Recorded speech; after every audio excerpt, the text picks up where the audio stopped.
Hi guys, welcome to our channel Theory of Abrogation. My name is Mohammad Yusuf from National Law University Lucknow और मैंने CLAT 2 बार qualify किया है। और इस वीडियो में हम ये सीखेंगे कि आपको क्लैट के प्रीवियस ईयर पेपर्स किस तरीके से सॉल्व करने हैं। देखिए, जैसे ही आप प्रीवियस ईयर पेपर्स उठाओगे तो आपको ये पता होना चाहिए कि 2020 के पहले का पैटर्न जो है वो अलग है और 2020 ऑनवर्ड्स पेपर बिल्कुल अलग है। तो जो अभी वाला पैटर्न है वो 2020 ऑनवर्ड्स वाला है। 2020 के बाद एक पैटर्न ऐसा आया कि वो पूरा पैसेज बेस्ड क्वेश्चन देने लगे, कॉम्प्रिहेंशन बेस्ड क्वेश्चन देने लगे। तो आइए अब एक इंग्लिश के पैसेज का एग्जाम्पल लेते हैं और ये देखते हैं किस तरीके का क्वेश्चन जो है अब नए पैटर्न पे आ रहा है। देखिए क्या लिखा है यहाँ पे, the summer he turned 82 my father lost his stories. तो सबसे पहली लाइन में लिखा है कि इस साल जब मेरे पापा जो है 82 ईयर्स के हुए तो उनकी कहानियां खोने लगी। अब कहानियां किस तरीके से खो रही हैं, हमको पैसेज आगे पढ़ना पड़ेगा। देखिए, he was still vibrant, garrulous and energetic. तो 82 के एज में भी वो खूब वाइब्रेंट थे, खूब चहल पहल वाले आदमी थे। गैरोलस का मतलब बातूनी, बात बहुत करते थे। Initially, none of us noticed that his anecdotes were getting repetitive, that he forgot names and places, and that he was confusing times and references.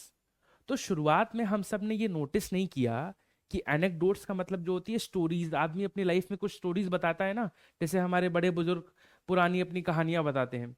तो इसी तरीके से इनके पापा भी क्या करने लगे थे, इनकी जो कहानियां थी बहुत रेपिटेटिव होने लगी थी, बार बार एक ही चीज बताते रहते थे। बहुत सारी चीजें भूलने लगे थे। ही फॉरगॉट नेम्स, नाम भूलने लगे थे, जगहें भूलने लगे थे। और he was confusing times and references, मतलब पहले किसी कहानी में कुछ बता दिया, दूसरी किसी कहानी में उसी कहानी में कुछ उल्टा फुल्टा बता दिया। तो अपने पापा की मेंटल स्टेट को ये डिस्क्राइब कर रहे हैं किस तरीके की चीजें चल रही थी। We listen to his oft repeated tales, sometimes with feigned patience and sometimes with visible impatience. तो भाई बार बार पापा वही कहानियां सुनाते रहते थे, तो हम सुनते रहते थे। कभी कभी तो भाई इम्पेशेंट हो जाते थे और कभी कभी झूठी पेशेंस दिखानी पड़ती थी। ठीक है, तो विजिबल इम्पेशेंस मतलब कभी कभी तो इम्पेशेंस मुंह पे दिख जाता है कि क्या पापा एक ही चीज रिपीट हो रही है। या फिर कभी फाइंड पेशेंस मतलब झूठी पेशेंस दिखानी पड़ती थी। देखिए, till the day the story stopped. फिर एक दिन ऐसा आया कि पापा ने स्टोरी सुनाना ही बंद कर दी।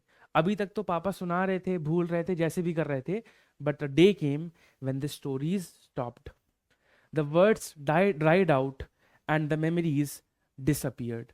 तो उनके शब्द जो थे वो सूख गए, मेमोरी डिसअपियर हो गई। The change happened so gradually, the change happened so gradually that its final suddenness took us, his immediate family, by complete surprise. और वो इस तरीके से चेंज हुआ कि किस तरीके से पापा इतने गैरुलस थे, इतने बातूनी थे, इतने एनर्जेटिक थे, और अचानक से उनकी सारी एनर्जी खत्म हो गई। उन्होंने बोलना बंद कर दिया, कहानियां सुनानी बंद कर दी। And when the stories dried up, the energy seemed to drain away from his soul. और जब कहानियां खत्म हो गई तो लगा कि उनकी सोल से ही वो कहानी, सोल ही चली गई जिस तरीके से उनकी। This loss of power was immediately and visibly apparent, as this was one trait above all others that characterized my father. तो एक चीज जो मेरे फादर को डिफाइन करती थी वो ये था कि वो कहानियां सुनाते थे। वो वाइब्रेंट थे, लेकिन जब उनकी कहानियां सूख गई तो जैसे मेरे पापा का कैरेक्टर ही खत्म हो गया, वो चीज खत्म हो गई जो उनको कैरेक्टराइज करती थी। अब इसके आगे, अब इसने अपने पापा के मेंटल स्टेट के बारे में बताया और अब ये बताना चाह रहा है कि किस तरीके से मैं उसको रिवाइव करने की कोशिश करूंगा। देखिए, I urged him to write down stories from his life to revive his flagging interest. तो अब मैंने उनसे बोला कि पापा एक काम करिए, जो पुरानी कहानियां आप सुनाते थे आपने सुनाना बंद कर दी है, अब आप इनको लिखना शुरू करिए। With great flourish I brought him a notebook and announced his assignment. और मैंने ग्रेट फ्लरिश मतलब मैंने बहुत उत्सुकता के साथ उनके लिए असाइनमेंट मतलब उनके लिए कॉपी लाई, उनको नोटबुक दिया और बोला कि पापा अब आप इसमें लिखेंगे स्टोरीज अपनी लाइफ की। Stories were my particular stock in trade. अब ये अपने बारे में बता रहा है, stories were my particular stock in trade. I had nurtured an early passion for story telling and story writing into a teaching career focusing on literacy. तो ये अपने बारे में ऑथर बता रहा है कि मैं जो है जो राइटिंग को और टीचिंग को इस तरीके से कंबाइन करता हूँ कि भाई मैं अपने स्टूडेंट्स को राइटिंग में बहुत प्रमोट कर पाता हूँ। ठीक है। I use specific strategies to build a writing habit in my students centered on the belief that we all have stories to tell. तो ये अपने बच्चों किस तरीके से कहता है कि तुम स्टोरीज लिखो, कहता है कि देखो भाई सबको लिखने का शौक नहीं होता, तो राइटर किस तरीके से, क्योंकि राइटर टीचर है, वो अपने स्टूडेंट्स को ऐसे प्रमोट करता है लिखने को। वो कहता है कि देखो हम सब के पास अपनी कहानियां हैं बताने को, तो सबको अपनी कहानी लिखनी है। इस तरीके से लोग अपनी कहानियां लिखने में इंटरेस्ट भी लेते हैं और उनके अंदर एक राइटिंग का कीड़ा भी डेवलप हो जाता है कि चलो भाई हमको लिखना भी है। Could I use the same strategies to draw the forgotten stories from Baba.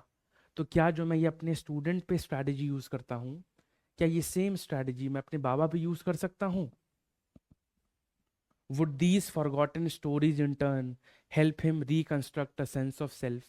तो जिस तरीके से पापा अपने आप को भूल गए हैं, कहानियां सुनानी बंद कर दी है, क्या इस तरीके से मैं अपने पुराने वाले बाबा को वापस ला पाऊंगी? तो अब हमारे पास सवाल है। सवाल क्या है?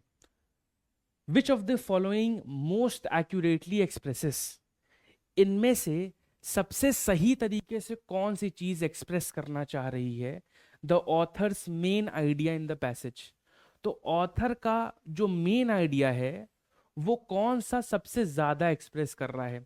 देखिए, सबसे बड़ी प्रॉब्लम क्लैट में ये होती है कि you are not able to, क्योंकि क्वेश्चन ऐसा बना है कि इनमें से कौन सा आइडिया सबसे ज्यादा इंटेंशन एक्सप्रेस कर रहा है, सबसे ज्यादा ऑथर की बात कह रहा है। हो सकता है कि सारे जो है ए बी सी अगर आप पढ़ोगे तो सारे सही हैं, लेकिन सबसे ज्यादा हमको ढूंढना है कि सबसे ज्यादा ऑथर की बात कौन सा स्टेटमेंट कह रहा है। देखिए, तो मेन आइडिया हमको ढूंढना है। मेन आइडिया क्या है? The author's father was always forgetful and repetitive in his story telling. ये बोल रहे हैं कि इसका मेन आइडिया ये है कि ऑथर के पापा जो हैं हमेशा भूलते रहते थे चीजें और हमेशा हर एक चीज रिपीट करते थे। ये मेन आइडिया तो नहीं है ना। वो तो अपने फादर के बारे में बिल्डअप है कि भाई पहले भूलते रहते थे फिर हमने ये चीजें की, लेकिन ये मेन आइडिया उनकी बुराई करना थोड़ी है कि वो भूलते रहते थे, रेपिटेटिव थे। अब देखिए, B, the author's father experienced a gradual loss of memory. जो ऑथर के फादर थे जो ऑथर है अपने पापा के बारे में बता रहा है कि उन्हें ग्रेजुअल लॉस ऑफ मेमोरी, मतलब धीरे धीरे मेमोरी लॉस होने लगा, leading to a decline in his story telling which deeply affected his vitality and sense of self।